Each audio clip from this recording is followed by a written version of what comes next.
been asked to do a tutorial on an easy quilt for beginners, and so I picked out this one. It's called Take 5.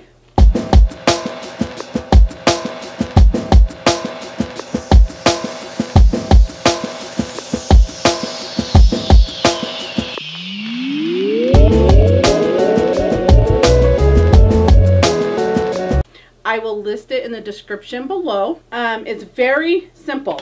It says you take 5 minutes, you choose 5 fabrics, and in 5 hours you can make a finished quilt. The nice thing about this pattern, it has for a child, a lap quilt, that's what we're making in this tutorial, a twin, a queen, a king, and a mini, all in this little pamphlet. It gives you the instructions on how to cut out your blocks or your pieces, how to lay them out, how to, make the different blocks. And it does it for one quilt size, which is the lap, and then it will go into the other quilt size in the back, giving you diagrams, exactly how to put it together. Really nice little book, and it's so simple. And you cut all your blocks or pieces out at one time. Hello and welcome. If this is your first time here on my channel, my name is Jackie Russell, and I am with Jackie Russell Create, where we talk about everything quilting. I want to inspire you to make traditional quilts using some art quilt techniques, and even make some art quilt yourself. So I'm going to show you how to do that. Okay, so I have picked out my 5 fabrics. I am going to do this a little different than what the pattern is, and by that I just mean my borders are going to be different. So I picked out my 5 colors, and I did get a little more fabric than what they suggested, just because I like to have the scraps for my collage applique type quilt. So I have them laid here together. I take and put the salvage edge of all of them lined up, and I put the one that has the biggest salvage on top, so then I know when I cut, the rest of them are going to be cut off. So we're going to first make this a clean square edge so we can be able to cut our pieces. So I'm just going to lay my ruler, and I do cut a little bit of the fabric off, and just make sure I get all the salvage cut off. You need to make sure that you have a sharp rotary blade, because you're going through so many layers.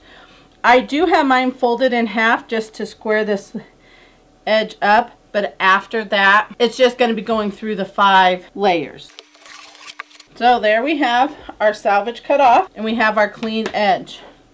I'm just going to unfold it, leaving them all together. And the way the pattern says, you want them laying this way, long ways, on to cut it. So because I have this side straight, I'm just laying it out, and then we're going to cut this side to give me another clean edge. I'm not going to go all the way down on the first swipe, just a little bit.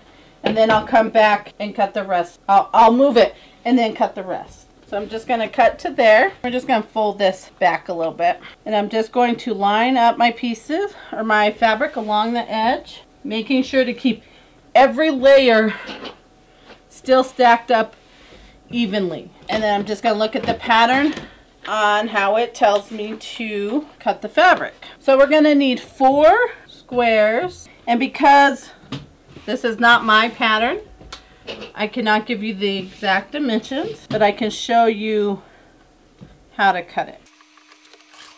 Making sure that your ruler don't move. And then we're going to cut along this side. And because I see where this cut line is, that's where I'm going to start and go straight across. And now we have, I got a little tail here, our four blocks there. And because, like I said, I got an extra fabric I'm just going to move this down and start cutting the other sections that I need. Because I already have these cut at this length, I just have to cut them in half. I'm going to go ahead and cut these in half. The tricky part with this is just making sure everything still stays lined up even as you cut all 5 layers. You can cut them all individually, but because you're cutting the same dimensions for each color, it's just easier to stack them up, and that's how they recommend it in the pattern. And so we need 4 at this size.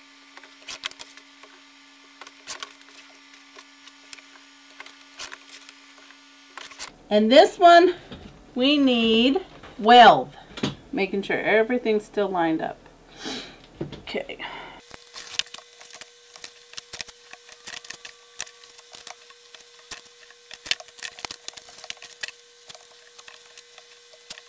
The nice thing about having a ruler like this on top, I can line up where I need to cut along this edge, and that's how I know without being able to line up on the end over there. Now all of this is extra fabric because I did get more than what the pattern called for. I recommend that you get just what the pattern calls for, so you don't have all the scraps. But because of the way I do some of my quilts, I like to have that extra fabric.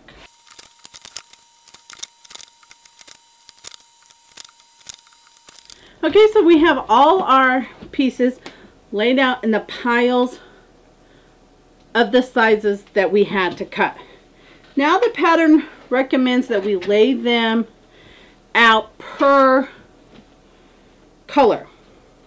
So I have some sticky notes. I'm going to write fabric 1, and you can write the size, but I mean, they're really, you can tell what size is what. So we're going to write fabric 1, fabric 2, fabric 3, fabric 4, and fabric 5. You can just put this on a piece of paper if you want, regular sheet paper, and then we're just going to divide them out. You're going to lay fabric 1 of this one size. There's fabric 2, 3, 4, and fabric 5. So then I'm just going to put these underneath it right now until we sort through the whole pile.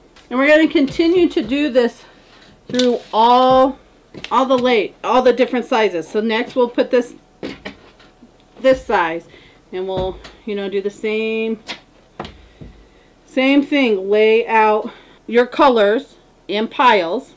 So we should have 4 of each color of the bigger size, this rectangle, and then you're going to have 12 of these smaller squares.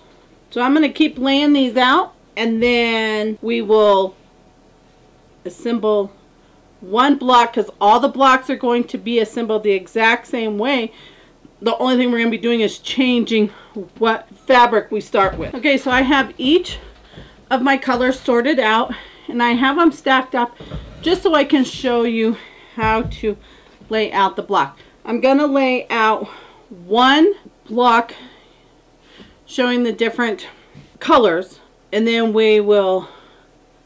I'll go and sew them together. But you'll make a total of 4 blocks the identical same way of using block 1 or fabric 1. So we're going to take fabric 1, we're going to take the big square, and then we're going to take fabric 3 of the small square, fabric 2 of the rectangle, and they're going to go side by side, and then we're going to take fabric 4 and fabric 5 and lay them just like that. Now how I would sew these, I would sew these 2 pieces together, I would sew these 2 pieces together, then I would sew this onto the rectangle or the square, and then I would sew this onto this piece. So this is block 1. When they're sewn together, I will then put another sticky note that says block 1. You could use the same one like this, cross out fabric and put block 1, then you would put it with them blocks. So then when we lay out the quilt, we will know. So then to go on, we'll take block 2 and it will go there. Then we're going to take block 4 of the small and it's going to go here. And then block 3 of the rectangle goes there. And then we'll have 5 and then 1. So that's what block 2 looks like. You'll make 4 just like that.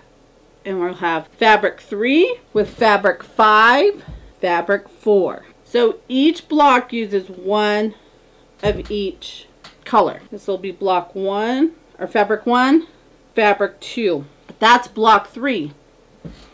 Continuing on, this is starting our block 4. That's going to be fabric 1, fabric 5, 2, and 3. The last block will be starting with the purple or fabric 5. This will be fabric 2, fabric 1, fabric 3, and fabric 4. So now we're just going to go sew all our blocks together using the 1/4 inch seam allowance, and then we will lay out our blocks to be sewn together. So now the pattern says for us to lay the blocks out. You'll start by laying block 1. So they said to put block 1 at the top.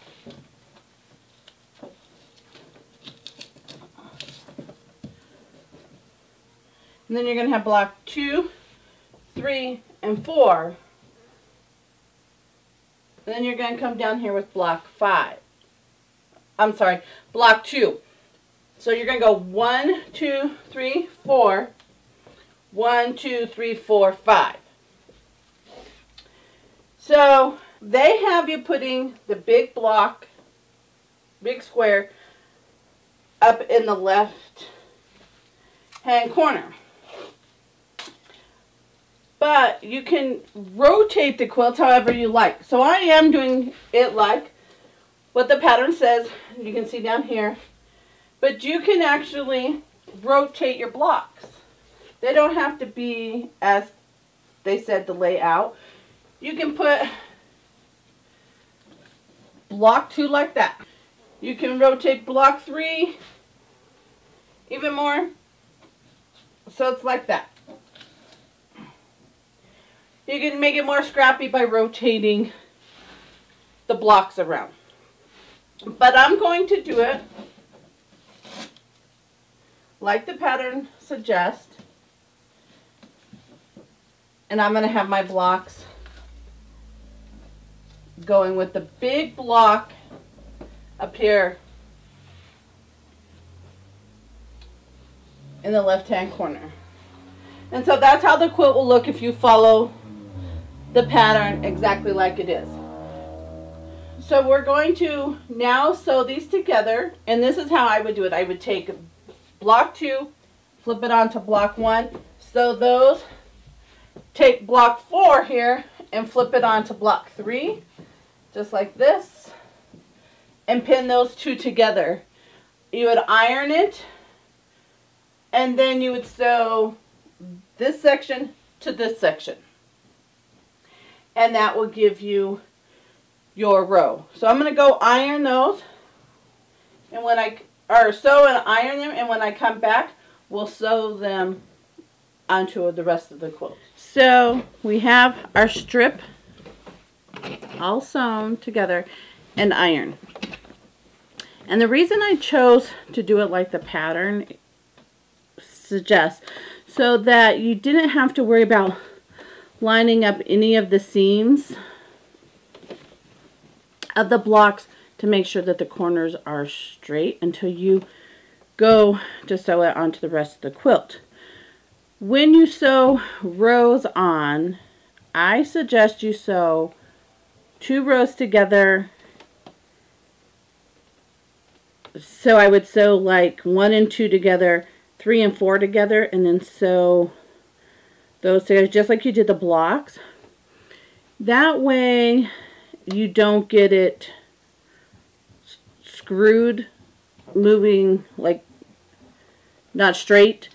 Or you can take and sew one row going left to right and the other row going right to left, and that will also help.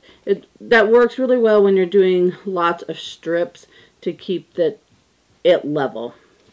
So now we're going to pin this together, and you will have seams that you have to line up.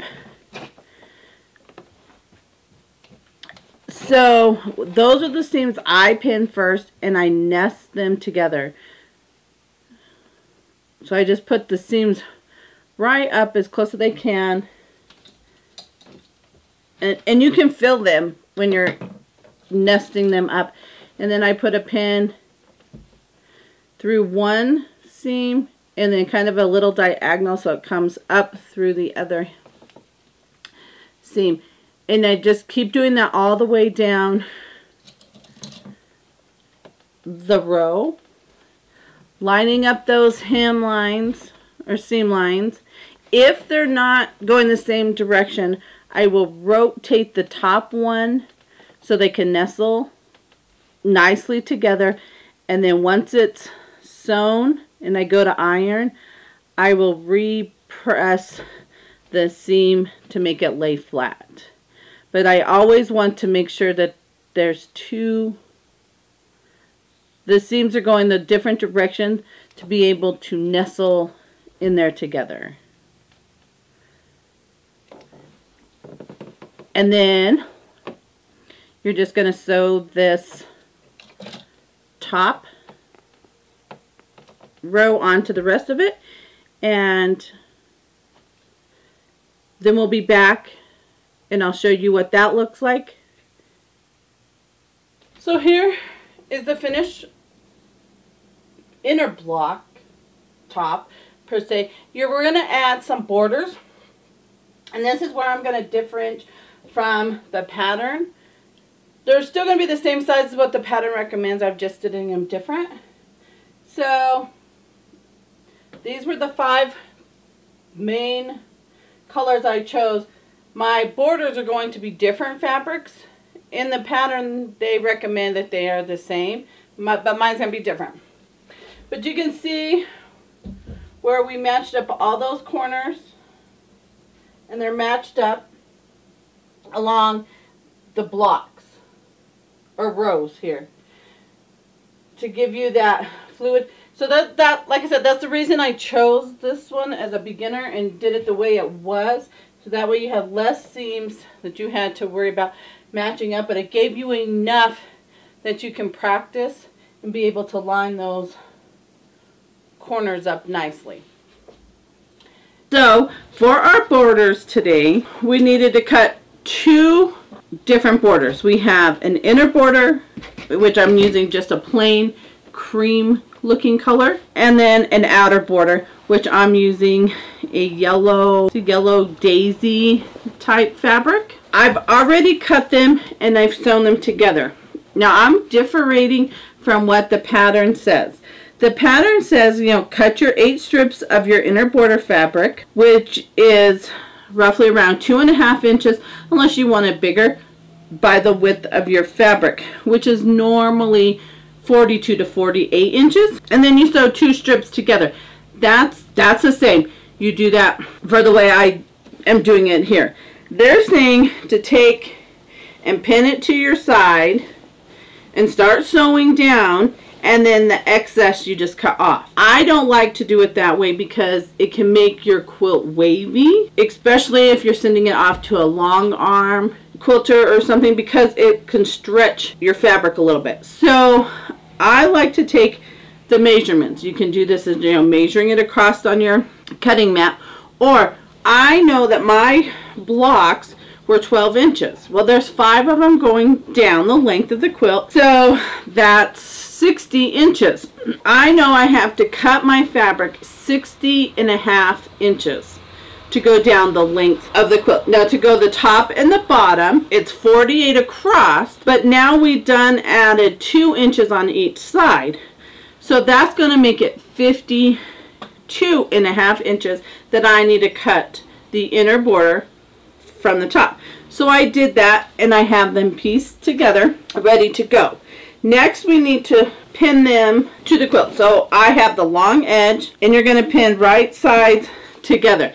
I make sure to have the seam of the border facing up. I do double check that. There's many times I've thought I've had the right sides together, and it come to find out I had the hem down and facing the fabric, so the right side was up. So I make sure that the hem is up. I find my corner, and I'm going to pin that corner just with some straight pins. Then I'm going to just kind of run my finger through just to make sure I'm not twisting up the border, and I'm going to come down and I'm going to pin it to this corner. Then I'm going to take and fold it in half. It's lining up the corners, and I'm going to take my border and find the center with blocks, and I'm going to put a pin in there, lining up the raw edges. And I do this just to make sure that it, for one, fits, but because I know the measurements, it's going to make it so it stays consistent on the right size, even if by chance I stretch the fabric just a little bit. And then I work my way down from the center to a corner. I just start pinning that fabric down. I'll work from the corner, and then I go to the center, and I just kind of keep pinning, and I just make sure that it's staying taut, or that there's no big waves, or that it's even. And then I'm going to go, sorry for that pounding, they're tearing a house down the street here. I'm going to go from the center and work to the other corner. You can put as many pins as you would like in here to keep it together. I just put so many so far apart, but you know, I've been doing this for 30 years, 30 plus years. So as a beginner, you know, feel free to put as many pins as you feel, you know, comfortable, so you can keep that straight, you know, your fabric together at the seam. We're going to sew this at 1/4 inch, like always, and then we're going to press it toward, normally I would press toward the border, but because I'm using a light fabric, I'm going to press it toward the piece blocks. So that may take a little extra to get it folded down, but it's well worth it so I don't see that. We're going to come in and do the top and the bottom. So let's sew this real fast. I have my 1/4 inch foot on.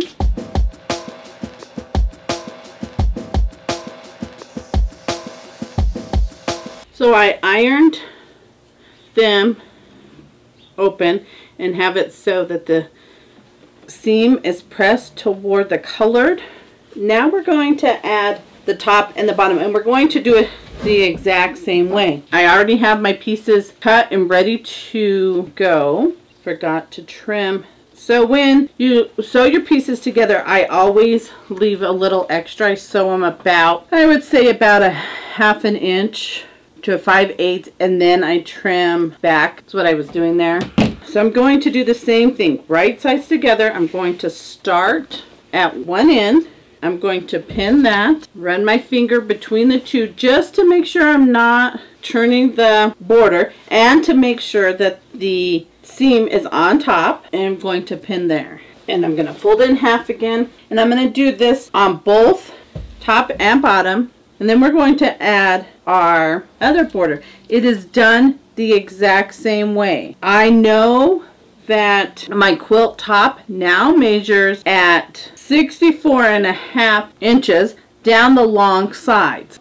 So I'm going to cut my second border however thick I want it to be, which in my case I'm cutting it at 6.5, so the finished would be at 6 inches, by the width of the fabric, sewing two pieces together, and it's going to come out to, and I'll trim it to 64.5. Now, the nice thing about this quilt is the top and the bottom of the outer border needs to be cut at the 64.5 as well. And how I got that measurement is because we cut these white or cream at 62.5. Well, we just added 12 more inches to that. So 52 and 12 is 64. And then you add your, make sure you have your seam allowance, half-inch seam allowance, and that gave us the 64.5. So that will make it really nice. Our finished quilt is going to be 64 by 76. So I'm going to finish putting the borders on. I will press these, the white ones, toward the color, and then when I put the outer border on, I'm going to do it the same way, going down the long sides first, pinning at each corner, finding the center, and then working my way out. And then I'm going to iron those toward the outer border. Once I have those all done, we'll come back and we will sandwich this together and start quilting. Okay, so I have my back prepped, ironed, and I have it sandwiched together. So I have my background fabric with the right side facing up. Then I have my batting, whatever batting you choose that you want to use, and then your quilt top with the right side of the fabric facing up. I sandwich mine on my bed. That's where I have a big enough space. I had knee surgery on both my knees, so it's kind of hard for me to get down on the floor and be on my knees, but that is an option, is taping it to your hardwood floor or tile floor, and then, you know, doing your sandwich and then pinning it or basting it. You can do stitching, where you just take your needle and do some long stitches every so often throughout the quilt just to baste your sandwich together. I like to use safety pins or basting pins, and then you can also do it on a table. I know my table's a little smaller, so I like to do it on small tables. I can tape it down to the table and then sandwich it together, make sure it's tight, and then pin it that way. I do that with the smaller projects, not my big quilt. So now it's all ready for me to stitch. I'm going to stitch with just a straight stitch, and I'm going to do what they consider an old-fashioned quilting. This is how they did it back in the day, way back, is they just did, it's almost like a stitch in the ditch.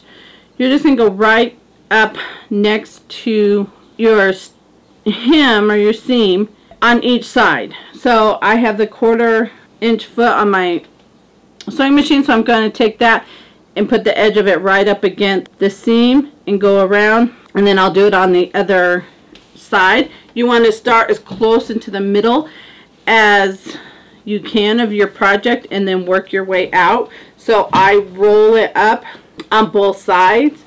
Now I should have waited to roll this up so I can get it under my machine, but we'll just wiggle it so I can get it up in there. And we're going to start right here on this little square. I'm lining up my needle near the edge, but not all the way. Putting my presser foot down. I'm going to stitch a little bit back stitch just to anchor that stitch down. Just like 1 or 2 stitches, and then keep going.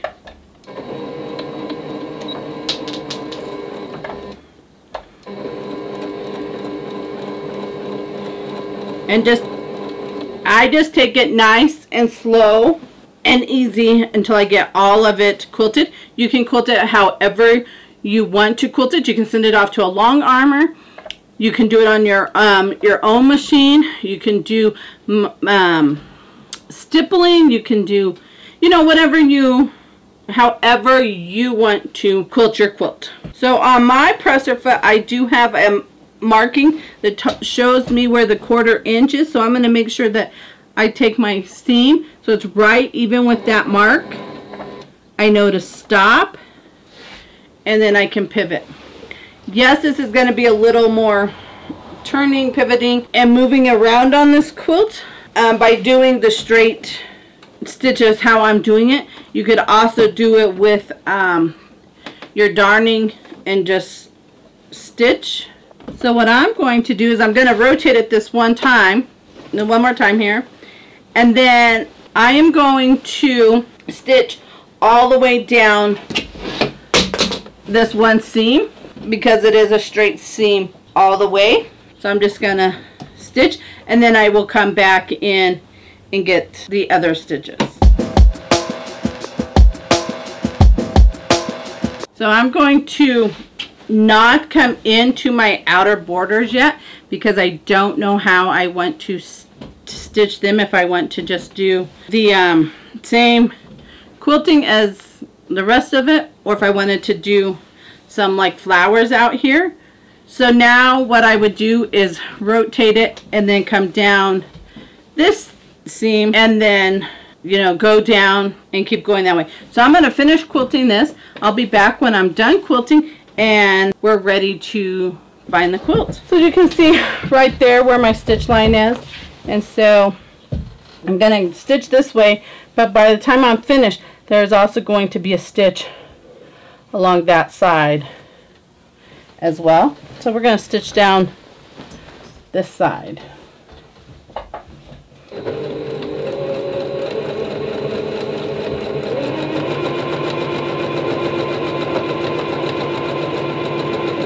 So here it is, all quilted. You can see where I just quilted along the edge of each block, and then I quilted around the borders, and I have trimmed off the edge, the excess. What I like to do is just lay it flat and use some regular scissors. You can use a rotary cutter or whatnot, whatever you're comfortable with. I have my binding strip all cut out, and I'm using the same fabric as my outer border, so it just kind of flows onto the back. Now let's pin this border, or I'm sorry, let's pin this binding, and let's finish this quilt up. So like always, I'm going to start at the bottom of the quilt, and I'm going to start in the center, or close to the center as I can. We're going to take our binding strip, we're going to fold it in half, we're going to line up those raw edges against with the quilt. And then I'm using Wonder Clips to attach it all together. We're going to go just to the corner, we're going to stop, but I'm going to fold down my corner for when I get to the end. It will be a smooth transition. It won't be as bulky as if you were to leave it flat. So we're just going to pin that. On my binding, I'm using kind of a scrappy binding. So I just took all the cut-offs from this border, and that's what I'm using for my binding. So I just did a straight. I didn't do the 45 to attach them. So I like to press them open to give it a little flatter transition, or not as much bulk once you sew it all together here. So when you get down to the corner, we're going to do that miter corner, and that is doing 45 angle. So let me pin this, and then I'll sew it and show you how to do the corner here. Okay, so we made it down to the corner. I stitched 1/4 inch from the end, and then I cut my thread. So now we're going to take our binding and we're going to fold it up at a 45, and then you're going to bring it back down so it's lined up with the edge to create that 90-degree angle.